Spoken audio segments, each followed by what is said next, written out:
Guys, share ko ngayon kung bakit nga ba magandang kumuha or advantages ng pagbili ng mga pre-selling ng mga properties. Number 1, syempre, mas mababa yung presyo. Karaniwan yung mga binibenta ng mga pre-selling properties ay binibenta siya ng mas mababang presyo kumpara sa mga properties na developed na. So, nakapagbigay siya ng pagkakataon para sa mga investors, sa mga buyers, na makakuha ng mas magandang deal at makatipid syempre sa gastos. Number 2, syempre makapili ng mas magandang location. So, it's either you are buying a pre-selling lot, you are pre-selling a house or condo. So, yan. So, syempre kapag pre-selling is makakapili ka na mas magandang lokasyon. Kasi mas marami ka pang makikita ng mga lot plan, maps, no? So, syempre, kung ano yung gusto ng buyer, mas makakapili pa siya. Unlike kapag yung developed na yung property, syempre, limited na lang or halos wala nang available.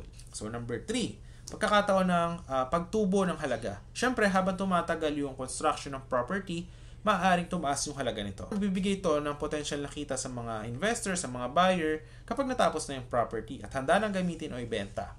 So, example, pre-selling mo siya nabili, yung bahay or condo or yung lupa, pag develop na siya, syempre, mas mahal na yung magiging presyo ng ating property. Kasi ready for use na siya. Unlike nung pre-selling pa lang.